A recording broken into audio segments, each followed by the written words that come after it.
கேட்டாரு, ஹஸ்ரத் குர்ஆன்ல எல்லாம் இருக்குங்கிறீங்களே, நான் ஒண்ணு கேட்கிறேன், அந்த கேள்வி குர்ஆன்ல இருக்காண்டாரு. இருக்கு, என்ன வேணும் உனக்குண்டாரு. 1 கிலோ மாவுக்கு எத்தனை ரொட்டி போடுறதுன்னு குர்ஆன்ல இருக்காண்டாரு. இருக்கு. உட்காருப்பா, என்ன வேணும் உனக்கு? 1 கிலோ மாவுக்கு எத்தனை ரொட்டி போடுறது? உட்காரு சொல்றேன் அப்படின்னு சொல்லிட்டு ஹஜரத் உடனே டீ கடைக்கார கூப்பிட்டு விட்டார். ஏன் இது டீ கடைக்கார கூப்பிட்டு விடுறீங்க? சுவாமிப்பா, உனக்கு நான் சொல்லணும் அவ்வளவுதானே? ஆமா. டீ கடைக்கார வந்த உடனே கேட்டாரு, எங்க 1 கிலோ மாவுக்கு எத்தனை ரொட்டி போடலான்னு. டீ கடைக்கார கேட்டாரு, சொந்தத்துக்கா விக்கிறதுக்காண்டாரு. உடனே இவர் கேட்கிறாரு இவர்கிட்ட, சொந்தத்துக்கா விக்கிறதுக்குங்களா? என்னங்க நான் குர்ஆன்ல பார்த்து சொல்ல நீ ஆள்கிட்ட பார்த்து கேட்டு சொல்றீங்க. அதெல்லாம் ஏன்பா அவசரப்படுற? நான் கேட்கறதுக்கு மட்டும் நீ பதில் சொல். உனக்கு சொந்தத்துக்கு 1 கிலோ மாவுல ரொட்டி போடணுமா அல்ல விக்கிறதுக்கு போடணுமா? சொந்தத்துக்கு தான் போடணும். சொந்தத்துக்கு போட்டா 18 போடலாம், 15 போடலாம். விக்கிறதுக்கா இருந்தா 25, 30 போடலாம் தான். சரி போய் போடுப்பா. குர்ஆன்ல பார்த்து சொல்லணும். அல்லாஹ் குர்ஆன்ல சொல்றான், உனக்கு தெரியாத ஒன்றை தெரிந்தவர்களிடம் கேட்டு தெரிந்து கொண்டு. எனக்கு 1 கிலோவுக்கு எத்தனை ரொட்டின்னு தெரியாது. குர்ஆன் எடுத்து பார்த்தேன், உனக்கு தெரியாத ஒன்றை தெரிந்தவர்களிடம் கேட்டு தெரிந்து கொள்ளுங்கிறான். தெரிஞ்சவங்களை கூப்பிட்டு கேட்டு தெரிஞ்சுக்கிட்டேன். அது குர்ஆன்ல உள்ளது தானே. ஒன்ன ஓ அப்படி ஒரு ஆயத்து இருக்காண்டாரு. வேற என்ன இல்லாமையா இருக்கும்? குர்ஆன்ல எல்லாமே இருக்கு அப்படின்னு சொன்னா எல்லாமே குர்ஆன்ல இருக்குதான். குர்ஆன்ல இல்லாம இல்லை. அறிவாளிகளை கொண்டு தெரிந்து கொள்ளுங்க அல்லாஹ் தஆலா. உனக்கு தெரியலையா? அறிவாளிகிட்ட போ, தெரியாத போய் கேட்டுக்க. ஒருத்தர் கேட்டாருங்க, மலம் கழித்து விட்டு எந்த அளவுக்கு எவ்வளவு நேரம் கழுகிறதுன்னு கேட்டாரு. எவ்வளவு நேரம் சொல்லுவேன் நீ? நேரத்தை சொல்லு பார்ப்போம். அறிவாளியா இருந்தா மலம் கழித்து விட்டு ஆணா இருந்தாலும் சரி பெண்ணா இருந்தாலும் சரி எவ்வளவு நேரம் கழுகணும்னு கேட்டார். நேரத்தை சொன்னா என்ன ஆகும்? 1/2 மணி நேரம் கழுகணும் அப்படின்னா அடுத்தவன் வெளிக்கு போக முடியுமா? என்ன மார்க்க சட்டம்? ஒரு பெரியார் சொல்லிட்டாராம் 1/2 மணி நேரம் கழுக சொல்லி, அதனால அவர் கழுகிட்டு இருக்காரு. இவர் 1/2 மணி நேரம் கழுகுனா அடுத்தவன் எப்படா போறது? அழகா சொல்லிட்டாங்க பாருங்க. வளவளப்பு போய் சுரசுரப்பு வரும் வரையில் கழுக வேண்டும். அதுக்கு 1/2 மணி நேரம் ஆகும். வளவளப்பு போய் சுரசுரப்பு வர்றதுக்கு 1/2 மணி நேரம் ஆகும். 5 நிமிஷம் கூட ஆகாது. சுத்தமாயிட்டு எந்திரிச்சு வந்துரு. வசுவாசி பிடிச்சு போய் கழுவிக்கிட்டே இருக்காங்க. அதெல்லாம் மார்க்கத்தில் கூடாது. மார்க்க ஞானிகள் எங்கிருந்து கல்வியை கொண்டு வந்தார்கள்? ஏட்டில் எழுதப்பட்டு எதற்கெடுத்தாலும் எந்த கிதாபில் இருக்குன்னு கேட்கிறிய? அல் இல்மு ஃபி ஸுதூர் லா ஃபி ஸுதூர். கல்வி என்பது ஹிருதயத்தில் உண்டானது கேட்டாங்க. தவறில்லை. அடுத்தவர்களோடு நன்மையை பேசுவது, குர்ஆன் பேசுவது, ஹதீஸை பேசுவது, நன்மையை பேசுவது, இது தவறில்லை. ஆனா ஏன் உடம்பு ஏன் வாய் அப்படி இல்லை. விடிய விடிய உட்கார்ந்துக்கிட்டு கதை பேச சொல்லுது, சினிமா பேச சொல்லுது. விடிய விடிய உட்கார்ந்துக்கிட்டு அந்நிய பெண்களை பற்றி பேச சொல்லுகிறது. நம்மள கூட ரொம்ப பேர் பார்க்கலாம், தொழுவாங்க, எல்லாம் செய்வாங்க. பள்ளியாசம் வளர்ந்தவங்க உட்காந்து, ஏன்பா உங்களுக்கு பக்கத்து விட்டு ஐசாபிக்கு வர வரைக்கும் இப்ப சதை போடுது. அவளுக்கு சதை போட்டா உனக்கு என்ன? குறைஞ்சா உனக்கு என்ன? இது தேவையா? ஐயா தேவையா இது? அப்ப இவர் சொல்றாரு, நானும் தான் பாத்துக்கிட்டே இருக்கேன், ஒவ்வொரு நாளைக்கு இஞ்சி இஞ்சியா ஏறுதுங்கிறார் இந்த ஆளு. அடுத்த விட்டு ஐசாபி சபையை பத்தி நீ ஏன் பேசுற? உனக்கு இது தேவையா? பேசுறாங்களா இல்லையா தம்பி? பேச்சு நடக்குதா இல்லையா? வர வர அது நடைய ஒரு மாதிரியா இருக்கு பாங்கிறான். இதெல்லாம் தேவையா நமக்கு? நீ தொழுதுட்டு என்ன செய்ய? 2 ரக்காத்து ஃபஜ்ர், 2 ரக்காத்து சுன்னத்து, 2 ரக்காத்து ஃபர்து தொழுதுட்டு வந்து பேசுற பேச்சு இருக்க. அல்லாஹ் காப்பாத்தும் ரசூலுல்லாஹ் சொன்னார்கள், ஒரு மனிதன் செல்லும் பொழுது அந்த மனிதனை இன்னொருவனிடம் கண்ணை காட்டி கையினால் இப்படி சுண்டி அப்படி என்று நீ ஜாடை காட்டுவாயானால் நீ செய்த இந்த பாவத்தை கடலில் கொண்டு போய் போட்டால் கடல் தண்ணீர் பூராவும் வீணாகிவிடும் என்றார்கள் ரசூலுல்லாஹ். இதுக்கே இப்படிங்கும் போது நீ பேசுற புறத்துக்கு ஒரு அளவு இருக்கா? சுபஹானல்லாஹ், ஒவ்வொரு நாளும் தொழுகிற வணங்குற, ஆனா அடுத்தவர்களை பற்றிய ஒரே அவதூறுகள், அவதூறு பேசுவதை பற்றிய ரசூலுல்லாஹ் எவ்வளவோ கண்டிச்சிருக்காங்க. இதையெல்லாம் நம்ம பயான்ல சொல்லாம இல்லை, சொல்லிக்கொண்டேதான் இருக்கிறோம். அதனாலதான் மகான்கள்லாம் ராவு சாலுங்க எளியுள்ளாலாம் எங்க போய் இருந்து தொழுதாங்க? குவாரியூர் போனாங்க. ஷாவுல் ஹமீதுங்கிற பட்டம் எங்க வச்சு கிடைச்சிச்சு அவங்களுக்கு? பாம்பே டவுன்லயா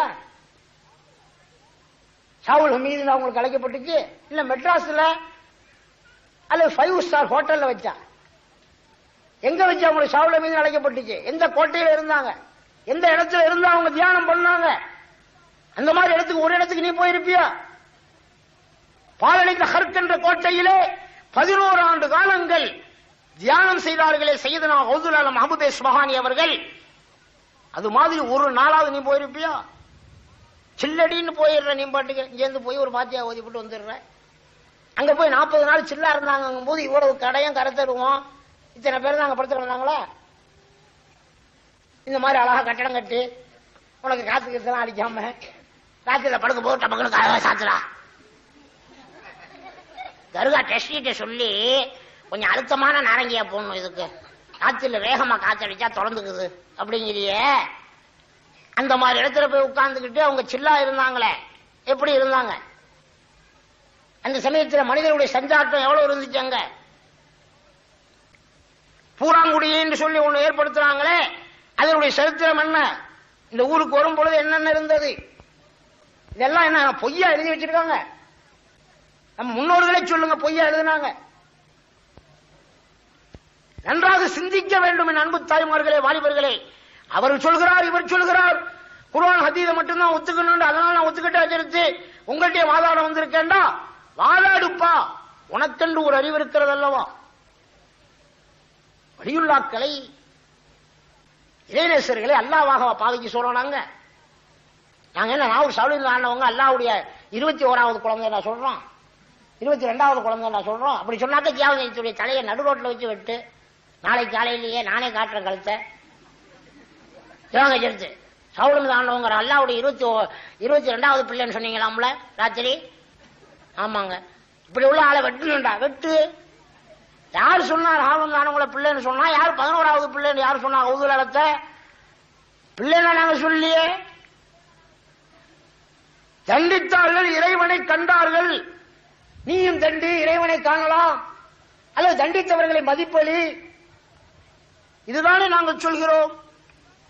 அல்லது நீனும் காட்டுக்கு புறப்படும். இன்றும் நாதாக்கள் வாழ்கிறார்கள், இல்லாமல் இல்லை. நபிகள் நாயகம் ஸல்லல்லாஹு அலைஹி வஸல்லம் உங்களை பார்த்து சொல்கிறார்கள், வயும்ராத்துன் ஃபின்னார், ஒரு பெண்ணுக்கு நரகம் என்றார்கள் ரசூலுல்லாஹ். லா தஸ்தர் நஃப்ஸஹா மினர் ரிஜாலி, தன்னுடைய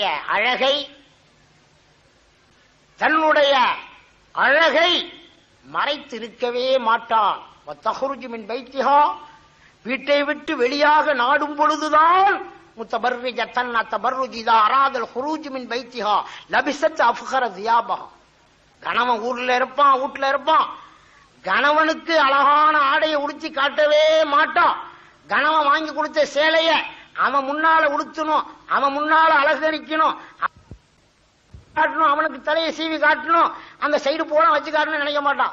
வெறும் அந்த பழைய பச்சாய் கையில பழைய தாவணி இதை போட்டுக்கிட்டே சுத்துவான் அவன் முன்னால. அவனுக்கு இவளை பார்க்க இருக்கிற ஆசையை வெறுத்து வீட்டை விட்டு வெளியே போயிடலாமான்னு வர்ற அளவுக்கு கரித்துணி மாதிரி இருப்பான். என்னைக்காச்சும் ஒரு வீட்டுல கல்யாணம் வந்துட வேண்டியது தான், அல்லது பக்கத்துல எங்கேயாவது ஒரு இடத்துல கூடு கொடியேற்றம், அல்லது திருமலராமப்பட்டினத்துல ஏதாவது ஒரு அவுளியாவுக்கு ஒரு விசேஷம் வந்துட வேண்டியது தான். எங்க என்ன நான் திருமலராமப்பட்டினத்துக்கு போயிட்டு வர்றாங்க, நல்லது போயிட்டு வா.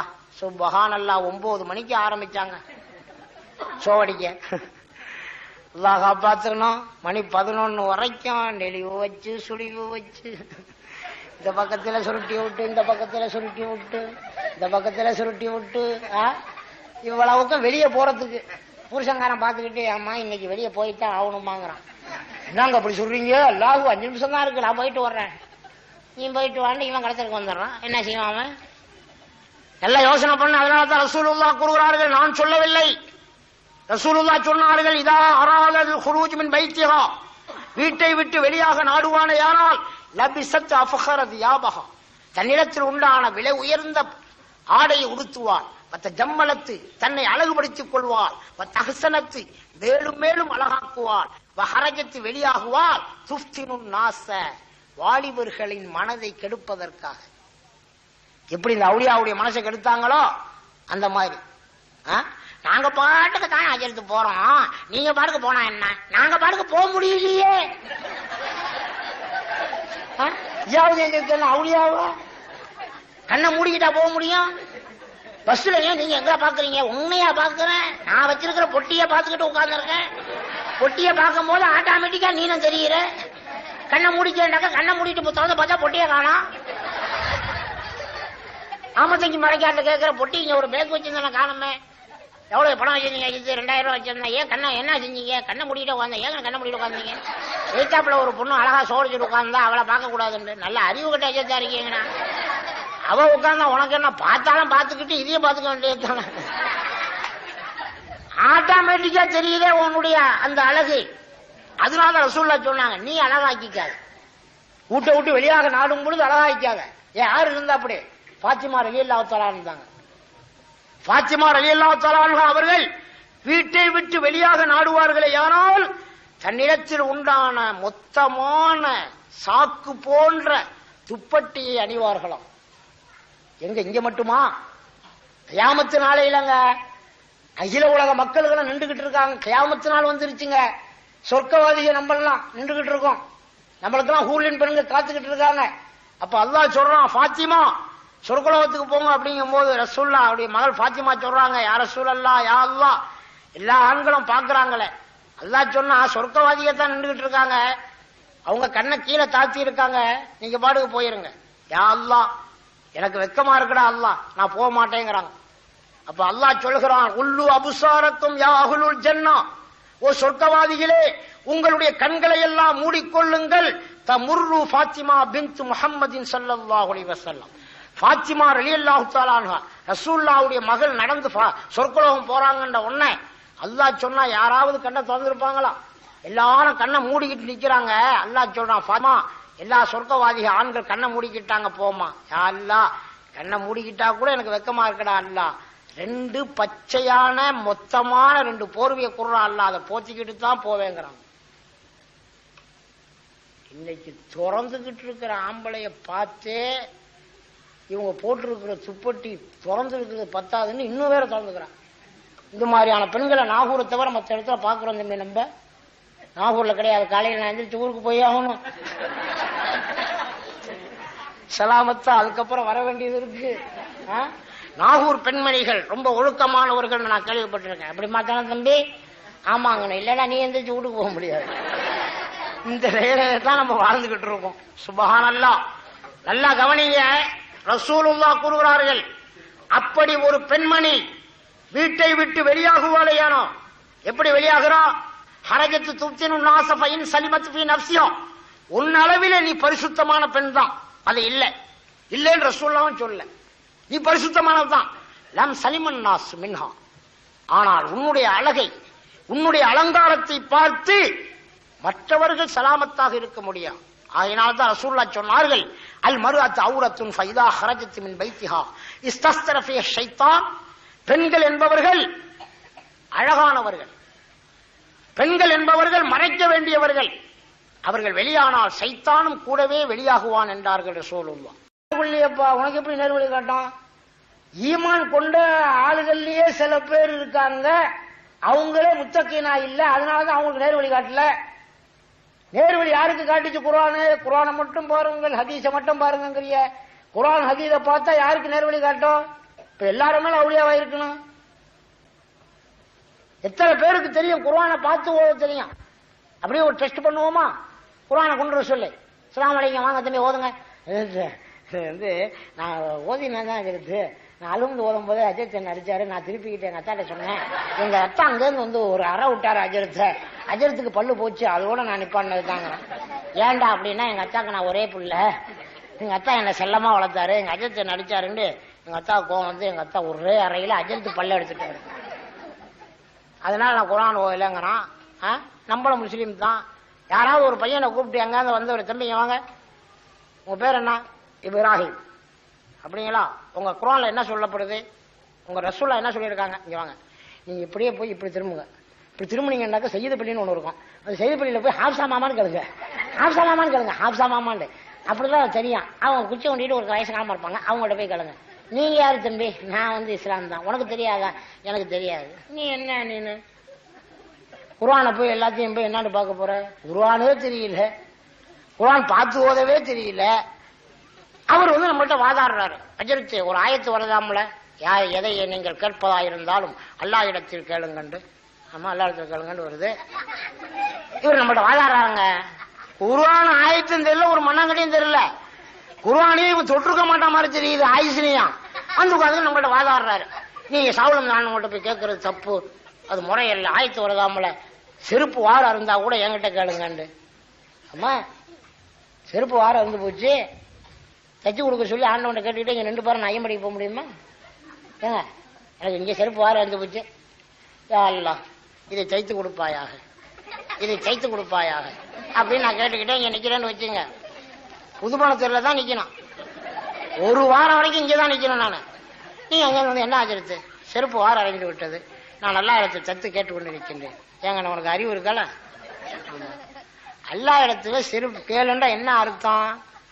வேற யார்கிட்டையும் போய் உதவி தேடாம நீனே அதை செஞ்சுக்கன்னு அர்த்தம். ஊசி எடுத்து நூலையும் எடுத்து அதை திரிச்சு ஊசியில கோத்து நீனே தச்சுக்கன்னு அர்த்தம் தவிர, யா அல்லாஹ் என் செருப்பை தச்சு தருவாயா, நான் ஐயம்பேட்டை போய் சேரணும் அல்லாட்டே கேட்டுக்கிட்டே நிக்கிறான். அவன் தச்சு கொடுப்பான், நான் தான் அல்லாஹ் கொஞ்ச நேரம் எழுதி தச்சு தரேன்.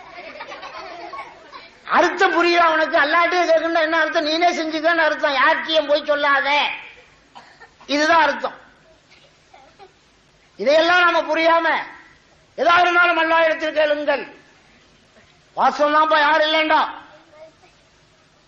அதுக்குதான் எத்தனையோ விளக்கம் கொடுக்கிறோம் நம்ம. தத்த பெரியோன் அருள் தங்கியே நிற்கின்ற தவராஜ செம்மேருவே என்றுதான படிச்சாங்க. யாருடைய அருள் தங்கி இருக்கு? தத்த பெரியோன் அருள் தங்கியே நிற்கின்ற இறைவனுடைய அருள் தங்கி இருக்குன்னு தானே படிச்சாங்க. உங்களுடைய அருள்ல எங்களுக்கு கொடுங்கன்னு சொல்லி எல்லா கவனியே. அன்பு தாய்மார்களே, தொழுகிறார். தொழுது முடிச்ச உடனே சலாம் சொன்னாங்க. அந்த வாலிபர் பதில் சொல்லாம என்ன செஞ்சாரு தெரியுமா? அதை விட்டுட்டேனே. தக்குவா லிபாசுஹு தக்குவா, வெறுமனே இருக்கு ஈமான்.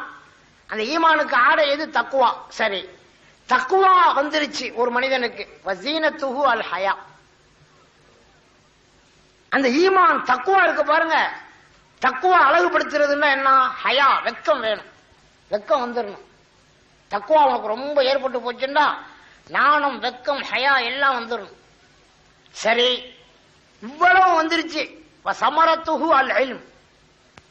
ஈமானுக்கு உட உடிச்சிட்ட தக்குவாவை கொண்டு அந்த தக்குவாவுக்கு ஹயா என்று சொல்லி அழகுபடுத்தி விட்டாய். இப்ப என்ன வந்துடும்? சமரத்துஹு, அதனுடைய கனி இல்ம் என்றார்கள் நபிகள் நாயகம் ஸல்லல்லாஹு அலைஹி வஸல்லம். அதுக்கப்புறம் தான் உனக்கு கல்வி. நான் ஒரு சாவலம் இது வழியுள்ள அவர்கள் கூடு விட்டு கூடு பாயும் அந்த வித்தியை கத்திருந்தாங்க. ஒரே நேரத்தில் ஹீமியா, ஒரே நேரம், ஒரே நிமிஷம் இங்கேயும் இருப்பாங்க, மலேசியாவிலும் இருப்பாங்க. 7 இடத்துல இருப்பாங்களாம். அது எப்படி இருக்க முடியும்? அந்த கல்வியை கத்துக்கிட்டா இருக்க முடியும். அது எப்படி இருக்க முடியும்டா? இருக்க முடியும். ஏன் இருக்க முடியாது? முதல்ல ஆரம்பத்தில் ரேடியோ கண்டுபிடிக்காததுக்கு முந்தி ரேடியோ பத்தி சொன்னா அது எப்படி முடியும்ட இப்படிங்கிறான் சிலோனா. எப்படி எப்படின்னு ஹைதராபாத், அதுக்குள்ளே ஹைதராபாத்துக்கு போயிட்டான் அப்படின்னு இல்ல ஜெருத்து, அதாவது பேண்ட் மாத்தியாச்சு, பேண்ட் மாத்திட்டானா. என்ன உனக்கு என்ன தெரியும்? முதல்ல பேண்ட் தான் தெரியும் உனக்கு. பேண்ட் தான் உனக்கு தெரியுமா? அவன் அலைவை வரிசையை கண்டுபிடிச்சான், அதெல்லாம் சென்று பிடிச்சு வச்சான். ஒரு 15-20 வருஷத்துக்கு முந்தி அமெரிக்காவில் இருக்கிற ஜான்சனை அல்லது மலேசியாவில் இருக்கக்கூடிய ஒரு ஆளை உங்க வீட்டு அடுப்பாங்கல்ல உள்ள டிவியில பாக்கலாம்டா, இவனுக்கு மூளை குழம்பி போச்சோன்னா. இதெல்லாம் தெரியமாண்டான், இதெல்லாம் கண்டுபிடிமான்னா. இப்ப அது எப்படி தெரியுதுண்டா திருத்து? இந்த வீடு டிவின்னு ஒண்ணு என்னன்றா தெரியுது அப்படின்னா அந்த ஏரியில் இருக்கு பாருங்கிறான். என்னடா ஏரியில் இருக்கு? இதெல்லாம் இப்பெல்லாம் கண்டுபிடிச்ச. அது மாதிரி அவங்களுடைய எல்மு ஒருத்தவங்க ஒரு எல்முங்க சொன்னாங்க. அது எப்படி முடியும்னு கேட்காத, நீ அதுல எல்மல போய் பாரு.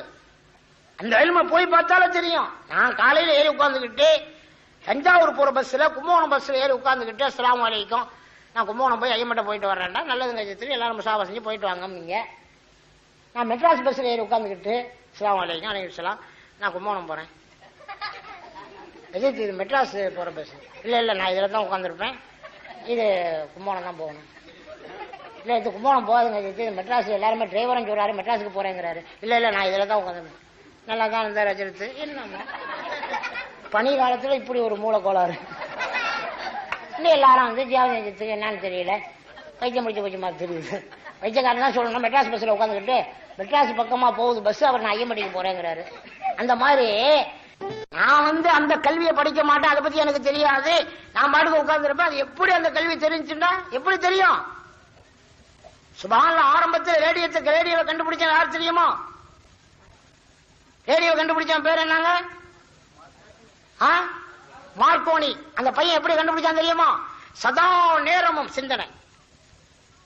தாயாரெல்லாம் பார்த்தாங்க, இன்னமும் செய்யறான்டா இவன் சொல்லி அவனை பிடிச்சி வெளியே இழுத்து அந்த ரூம கதவை சாத்தி பெரிய பூட்டை போட்டு பூட்டிட்டாங்க. பையன் என்ன செஞ்சான் தெரியுமா? மேல ஏறி ஓட்டை பிரிச்சு அந்த லாச்சியெல்லாம் பிரிச்சு உள்ள ஊதிட்டான். உள்ள குதிச்சு அதை வேலை செஞ்சிட்டான். அப்ப தாய்காரங்க பார்த்தாங்க, ஏதோ ஒன்று இவன் செய்கிறான், என்னமோ ஒன்று அவன் மூளையில் வேலை செய்கிறது, இவனுக்கு நாம் உதவி செய்ய வேண்டும் அப்படிங்கிற நினைப்பு அவங்க தாயாருக்கே வந்துருச்சு. கதவை திறந்தாங்க, பக்கத்துல போறாங்க, போய் பையனுக்காக டீ எடுத்து கொடுக்குறாங்க, டீ வைக்கிறாங்க. பக்கத்து சாமான எடுத்து கொடுக்குறாங்க, சாமான வாங்குறான். ஆனா யார் எடுத்து கொடுக்குறாங்கன்னு கூட தெரியல அவனுக்கு. அவ்வளவையும் பார்த்துக்கிட்டு அந்த வேலையை பார்க்கறான். கடைசியில ரேடியோ கண்டுபிடிச்சிட்டான். தாய்காரங்க சொல்றாங்க, தம்பி அந்த ரேடியோ கண்டுபிடிக்கும் போது நான் ரொம்ப உதவியா இருந்தேன், நீ எங்கம்மா நீ தான் ஊட்டிய பூட்டிட்டிய. பூட்டிட்டேன் சரிப்பா, ரெண்டாவது உனக்கு வந்து நான் சாமான்லாம் எடுத்து கொடுத்தேன் எல்லாம். அப்படியா? எனக்கு ஒண்ணுமே தெரியாதுங்கிறான். அவன் யோசனை பூரா எப்படி அதுலயே யோசனை. அதே மாதிரி பாருங்க, இப்ப ரேடியோ டேப் ரெக்கார்டு ரிப்பேர் பண்றவர் கொசு கடிச்சாலும் தெரியாதவருக்கு அதை அப்படியே வச்சுக்கிட்டே உட்காந்துருப்பாரு. ஒரு பக்கத்துல வந்து அண்ணன் கொசு கடிக்க பிசாம இது எவ்வளவு நேரமா ஒட்ட வைக்க பாத்துக்கிட்டு உட்காந்துருக்காங்க. இது மாதிரி சிந்தனை, அது மாதிரி ஒவ்வொரு கேள்வி ஒவ்வொரு நேரம் அந்தந்த மாதிரி கண்டுபிடிச்சவங்க அதே மாதிரி வந்தாங்க. யார்கிட்ட? ஹவுதுல் முஹியத்தீன் அப்துல் காதிர் ஜீலானிட்ட வந்தாங்க. நோம்பு திறந்துட்டு எங்க வீட்டுக்கு தான் சாப்பிட வரணும்னாரு ஒருத்தர். ஹவுதுல் நல்லதுன்னாங்க. இன்னொருத்தர் வந்து சொன்னாரு நல்லதுன்னாங்க. நோம்பு திறந்தாச்சு, எல்லாம் பள்ளியாசலுக்கு வந்தாச்சு.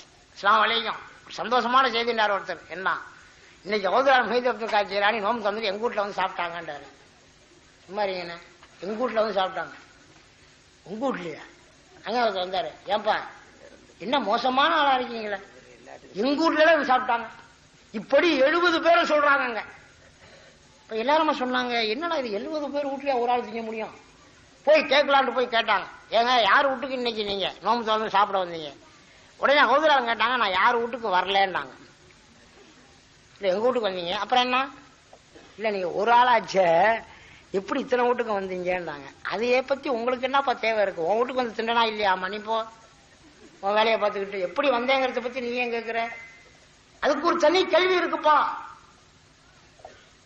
நம்ப முடியுமான்னு கேக்குறீங்களா? நான் ஒரு சாலமின் வெளியுள்ள சொன்னார்கள், சீமியா கீமியா ஹீமியா ரீமியா. கீமியான்னா என்ன? இரும்பை தங்கமாக்குவது. அதையும் அல்ல அவங்களுக்கு கத்து கொடுத்திருந்தான். அதனாலதான் நாகூர்ல மண்ணு மண்ணா இருக்கு, இரும்பு இரும்பா இருக்கு.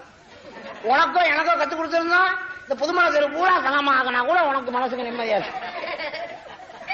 பூரா வந்து மறைச்சி தங்கமாக்கிட்டு உட்காந்துருப்பேன் நீனு, அதுவும் 10,000 உட்கார்ந்துருப்பேன். அதெல்லாம் மகான்கள் அவங்க கண்டுபிடித்தார்கள். எதற்காக சொல்கிறேன்? நன்றாக கவனியுங்கள் என் அன்பு வாலிபர்களே. அல்லாஹ்வின் அருள் பெற்ற நேசர்களை நீங்கள் காண வேண்டுமானார் நாம இப்படியே வாழ்ந்துகிட்டு பார்க்கணும்டா முடியாது. அத்தகைய நேசர்களை உலகத்தில் வாழ்கிறார்கள், வாழ்ந்து கொண்டிருக்கிறார்கள். அதன் பின் அந்த ஊர் கடை தெருவிற்கு சென்று, இதைத்தான் தாய்மார்கள் ரொம்ப கவனமா கவனிக்கணும். இப்ப மாரிஃபான்னு கேட்கிறீங்களா, அவங்களும் நல்லா கவனிக்கணும். கடை தெருவிற்கு சென்றேன், அங்கே ஒரு வைத்தியர் மருந்து எழுதி எழுதி கொடுக்கிறார் எல்லாருக்கும். அங்கே போய் வைத்திய வழிங்கிறாங்க, மருந்து எழுதி கொடுக்குறாரு, காசு கொடுக்குறாங்க, வாங்கிக்கிறாரு. அந்த மருந்தை போய் நம்ம கடையில வாங்கிக்கணும். நாட்டு வைத்தியர் இன்னென்ன வேற வாங்கி சாப்பிடு, இன்னும் மருந்து வாங்கி சாப்பிடு. ஆனா மருந்து எழுதி கொடுத்த உடனே காசு கொடுப்பாங்க. அங்கேருந்து போனாங்க அபுல் கைஸ் மிஸ்ரி ரஹ்மத்துல்லாஹி. இங்கேருந்து போய் எல்லாரும் கண் வலிக்கு மருந்து, காது வலிக்கு மருந்து, வயிற்று வலிக்கு மருந்து, கால் வலிக்கு மருந்து, முழங்கால் வலிக்கு கேட்கிறாங்க. இவங்க இங்கேருந்து போய் அகத்தின் பாவம் தீர்க்க மருந்து உள்ளதா அப்படின்னாங்க. வழங்குதுங்களா? மனசுல உள்ள பாவம்லாம் போறதுக்கு மருந்து இருக்கான்ற உடனே அவர் இப்படி ஏறிட்டு பார்த்துட்டு சொன்னாரு, இருக்கு, நான் சொல்றேன், நீங்களே எழுதிக்குங்கன்றார். ரொம்ப நல்லதா போச்சுன்னு சொல்லி இன்னொரு மிஸ்ஸி ராமத்துள்ளாரை பேனா எடுத்துக்கிட்டு சொல்லுங்கன்றாரு. ஏன்னா பேனா ரெடியா வச்சுக்கிட்டீங்களா? வச்சுக்கிட்டேன். இறை நம்பிக்கை என்ற தோட்டத்திற்கு போங்க. நல்லெண்ணம் யக்கீன் தவக்கல் என்ற மரங்களின் கொப்புகளை நன்றாக வெட்டி கொள்ளுங்கள். அதன் பின் நாணம் என்ற விதையையும் தக்குவா ஜுஹுது என்று சொல்லக்கூடிய ஆகிய இலைகளை கொண்டு வந்து இஹ்லாஸ் தூய்மை என்ற பருப்பையும் இஜ்திஹாத் என்ற மரப்பட்டையையும் ஃபிக்ஹ் என்ற பழங்களையும் ஆக அனைத்தையும் ஒன்றாக சேர்த்து அவற்றை கண்ணீரால் அழுது அழுது நன்றாக கழுகுங்கள் எழுதுறாங்க. வணங்கிட்டீங்களா? என்ன வழங்குச்சு? ஜுஹுதுண்டா என்ன, இஹ்லாஸ்ண்டா என்ன, இஜ்திஹாதுண்டா என்ன, இதற்கெல்லாம் நம்ம விளக்கம் கொடுக்கணும். ஜுஹுதுண்டா உலக பற்றற்று வாழ்வது. எங்க நீ பற்றற்று வாழ போற? அழகான மனைவி கொஞ்சம் லேசா ராத்திரில கோச்சுக்கிட்டா 3 நாளைக்கு தூங்க மாட்டேங்கிறான். இந்த பாரு, நீ பேசுறேன்டா எனக்கு உலகமே இல்லைங்கிறான். இவனா ஒரு பற்றற்று வாழ போறாரு. அதே மாதிரி தாய்மார்கள் சொல்லி இன்னைக்கு எத்தனையோ பேரை திருத்திடலாங்க. தொழுகணும் நம்ம சொல்றோமே, தொழுகிறாங்களா? தாய்மார்கள் ஒரு தாய்மார் சொல்லிட்டோமே, நீங்க தொழுதாதான் உங்கள்கிட்ட அன்பா பேசுவேன், உடனே தொழுக ஆரம்பிச்சிருவார். ஆனா அந்த அழகான பொம்பளை சொல்லவே மாட்டேங்கிறான். என்னைக்குதான் சொல்ல போறாங்கன்னு தெரியல. உண்மையில் நடந்த செய்திங்க. ஒரு ஊர்ல நிக்காஹ் முடிக்கும் பொழுது அந்த அஜத்து நினைச்சாங்க, ஆஹா, ஒரு நல்ல அழகான சாலிகான தொழுகையான ஒரு பெண்ணை இப்படி ஒரு முரடனுக்கு கொண்டு போய் கொடுக்குறாங்களே, இந்த முரடனுக்கு நாமளே குடிச்சு கொடுத்து இங்கதான் எப்படிங்க அஜத்துமார்கிட்ட தான் வக்கீல் பொறுப்பை விட்டுருவாங்க. அஜத்து தான் நான் வக்கீலா இருந்து நிக்காஹ் முடிச்சு கொடுத்தேன்பாங்க. அந்த மாதிரி கொடுக்கும்போது அஜத்து நினைச்சிருக்காங்க, ஒரு சாலிகான பொண்ணுக்கு இந்த மாதிரி கொண்டு போய் கொடுக்குறாரு, அந்த பொண்ணோட தகப்பனாரு இப்படி ஒரு முரடனுக்குன்னு சொல்லி கொடுத்து விட்டு அந்த அஜத்து என்ன செஞ்சிருக்காங்க, அன்னைக்கு ராத்திரி தஹஜ்ஜுல எழுந்து, யா அல்லாஹ் அந்த பையனை சாலிகான பையனா ஆக்கிடுறா அல்லாஹ் அப்படின்னு துவா கேட்டிருக்காங்க. என்ன நடந்திருக்கு தெரியுமா? அன்று இரவே அந்த பெண் பிள்ளை தன்னுடைய கணவர்கிட்ட அழுது, நான் தொழுகையாளியான பெண்ணு, நான் ஓதன பெண்ணை, நீங்களும் தொழுகணும் அப்படின்னு சொல்லி சுபஹான் அல்லாஹ். காலையில் அந்த அதிர்த்து பார்த்துருக்காங்க, சுபுவில் அந்த பையன் தொழுக வந்திருக்காரு. அப்பவே அதிர்த்து பார்த்துப்பட்டு, தம்பி தொழுகா வந்தீங்க? ஆமா. யார் சொன்னது? ஹஜ்ரத், உண்மையிலேயே என்னுடைய மனைவி ராத்திரி பூரா அழுது, உங்களுடைய கெட்ட செய்கள்லாம் விட்டுடணும், குடிக்கிறதெல்லாம் விட்டுடணும் அப்படின்னு சொல்லி எனக்கு ரொம்ப உபதேசம் செஞ்சாங்க. எனக்கு ரொம்ப திருப்தி. நான் காலையில ஃபஜர்ல தொழுக ஆரம்பிக்கிறேன்னு, நீங்க தொழுதுகிட்டு வரணும், அப்பதான் எனக்கு மனசுக்கு நிம்மதியா இருக்கும்னு என் பொண்ணு சொல்லிச்சுட்ட உடனே, தம்பி நான் கல்யாணம் பண்ணி கொடுக்கும் போது நினைச்சேன், இப்படி ஒரு முரடனுக்கு போய் இப்படி ஒரு பெண்ணான்னு நினைச்சேன், அல்லாஹ் உங்களை சலாமத்தாக்கிட்டான். அந்த மாதிரி ஒரு பெண்ணாவது இன்னைக்கு திருத்தி இருக்குன்னு சொல்லுங்க பாப்போம். நல்லா இருக்கிறவனையும் இப்ப இருக்கிற பொம்பளை, எங்க நீங்க சினிமா பாப்பீங்களா பார்க்க மாட்டீங்களா? அன்னைக்கே கேட்கிறான், ஏனி நான் பார்க்க மாட்டேன், இப்பெல்லாம் பேக்கா மாதிரிலாம் இருக்காதீங்கிறான். இவனை சினிமா பார்க்காதே பேக்கா. இது மாதிரி சொல்லி கொடுக்குற பெண்கள் தாங்க நிறைய இருக்காங்க, நாகூரை தவிர மற்ற ஊர்ல சொல்றேன். எல்லாம் காப்பாற்றணும் தாய்மார்களே. இதையெல்லாம் சொல்கின்றீர்களே, நன்றாக கவனியுங்கள். யக்கீன் என்றால் என்ன, இஜ்திஹாத் என்றால் என்ன, அவைகளுடைய நிலைகள் என்ன, இதைத்தான் நீங்கள் புரிந்து கொள்ள வேண்டும் என்பதற்காக சொல்கிறேன். இஹ்லாஸ் தூய்மை, இஜ்திஹாத் என்று சொல்லக்கூடியது ஒவ்வொரு விஷயத்தையும் ரொம்பவும் தண்டித்து பார்ப்பது. ஃபிக்ஹ் என்று சொன்னால் அஜத் சொன்னாங்களால மார்க்க சட்டத்திட்டங்கள், ஆப்பிளை பற்றி அதெல்லாம் இந்த மாதிரி சட்டத்திட்டங்கள், இது எல்லாத்தையும் கொண்டு வந்து அவற்றை கண்ணீரால் நன்றாக கழுகி அந்த கண்ணீரிலேயே ஊற வைத்து நம்பிக்கை என்ற பானையில் வைத்து ஹுப்பு என்ற அன்பு என்று சொல்லக்கூடிய அடுப்புல வைத்து பேராசை என்ற அழுக்கு நீங்கும் வரை காய்ச்ச வேண்டும். பிறகு அதை எடுத்து இறை விருப்பம் என்ற பாத்திரத்தில் வைத்து தௌபா என்று சொல்லக்கூடிய பாவ மன்னிப்பு என்ற விசிறியால் வீசி ஆற வைக்கவும். அது நன்றாக இனிய லேகியமாக மாறிவிடும். பிறகு அதை எடுத்து இறைவனை தவிர யாரும் பார்க்காத இடத்தில் வைத்து தின்றால் உங்களுடைய அகத்தில் உண்டான பாவம் தீர்ப்பீர் அப்படின்னு சொன்ன உடனே அபுல் கைஸ் இப்ராஹிம் மிஸ்ரி அவர்கள் மயக்கம் ஏற்பட்டு திடீரென்று கீழே விழுந்தார்கள். சிறிது நேரம் சென்று எந்திரிச்சு பார்க்கிறாங்க, வைத்தியரை அங்கே காணவில்லை. யார் அந்த வைத்தியர்? இதையெல்லாம் நாம் சிந்திக்க வேண்டும். அதற்கு பிறகுதான் அபுல் கைஸ் இப்ராஹிம் மிஸ்ரி அவர்கள் அல்லாஹ்விடத்தில் துஆ கேட்டாங்க, யா அல்லாஹ், எனக்கு நீ அகப்பார்வையை தரமாட்டாயா, என்னை அவுலியாவாக ஆக்க மாட்டாயா என்று கேட்கும் பொழுதுதான் அல்லாஹு தஆலா ஒரு 5-6 நபர்களை அவர்களோடு அனுப்பி அவர்கள் கானகத்திலே சுற்றி கொண்டிருக்கும் பொழுது ஒரு இடத்திலே தோண்டினார்கள். வைரம், மாணிக்கம், தங்கம் எல்லாம் வந்துச்சு. அவங்க கூட வந்தவங்க அத்தனை பேர் அதை எடுத்துக்கிட்டாங்க. ஆனா அபுல் கைஸ் மிஸ்ரி ரஹ்மத்துல்லாஹி அலைஹி மட்டும் ஒரே ஒரு சின்ன பலகை துண்டு, அந்த பலகை பிஸ்மில்லாஹிர் ரஹ்மானிர் ரஹீம் மட்டும் போட்டுருந்துச்சு. அதை மட்டும்தான் அவங்க எடுத்துக்கிட்டாங்க. அல்லாஹ் பார்த்தான், பரவாயில்லை.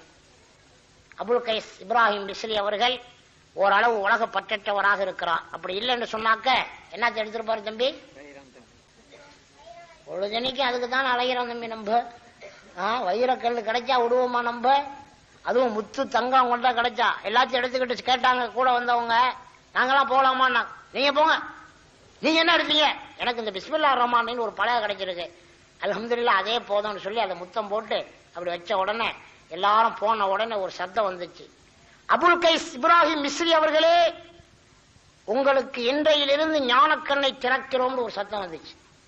அல்ஹம்துலில்லாஹ், யா அல்லாஹ், எனக்கு ஞானக்கண்ணை திறந்துட்டியா அல்லாஹ், எனக்கு சந்தோஷம் தாங்கல அப்படின்னு சொல்லி சந்தோஷம் ரொம்ப அலை மோதி அப்படியே போகும்போது ஒரு கப்பல் வந்துச்சு. அந்த கப்பல்ல போய் ஏறி உட்கார்ந்தாங்க. உட்கார்ந்து கப்பை கொஞ்ச தூரம் புறப்பட்ட உடனே விலை உயர்ந்த முத்தொன்று காணவில்லை, அதை எடுத்தவர்கள் கொடுத்து விடுங்கள்னு சத்தம் வந்துச்சு. கப்பல்ல இருக்கிறதே ஒரு 30-40 பேர் தான். அதுல ரொம்ப முசாபரா இருக்கிறவர் இவர் ஒரு ஆள் தான். இப்ப நம்மளே ஒரு வீட்டுக்கு விருந்துக்கு போறோம்னு வச்சுங்க, அந்த வீட்டுல ஒரு நகை காணா போச்சுன்னு சொன்னா அந்த வீட்டுல உள்ள பெரும் பணக்காரன் எடுத்திருந்தா கூட அவன்கிட்ட கேட்க மாட்டாங்க, யாரா ஜுப்பா போட்டு தலப்பா கட்டி இருக்காவோ அந்த ஆளை வருவாங்க. அஸ்ஸலாமு அலைக்கும், எங்க வந்த நகை எங்க வச்ச, என்னங்க நகைங்கிறீங்க? ஒரு புள்ள வந்துச்சாமல, நகையை பிடிங்கினியா எடுத்தியான்னு போட்டுக்கிட்டு உதைச்சா அவரை அந்த பஜர்த்தியா அல்லது முஜாபரியா, அவர் ஏன்டா இந்த வீட்டுக்கு நம்ம வந்தோம் சோறு திங்கிற மாதிரி.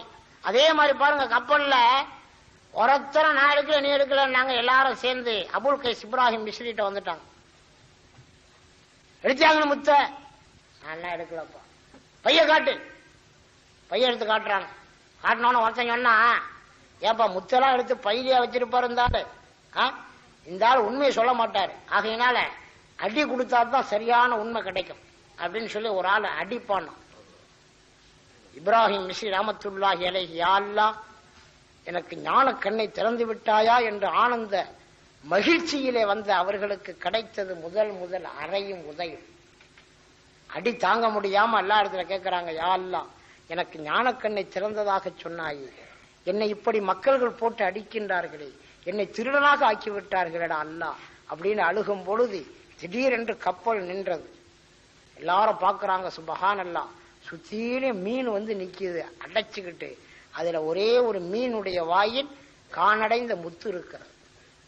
அந்த மீன் பேசுது, அந்த பெரியார அடிக்காதீங்க, இந்த கப்பல்ல ஒருத்தன் தூக்கி இந்த முத்தை திருடிட்டு நீங்க தேடும் போது தூக்கி போட்டான், நான் எடுத்து கொண்டாந்து கொடுத்துருக்கேன், அந்த பெரியார அடிக்காதீங்கன்னு. அன்னையில இருந்து தான் அவங்களுக்கு பேரு தின் நூனில் மிஸ்ரி, மீன் மனிதர் என்று பெயர் வைக்கப்பட்டது.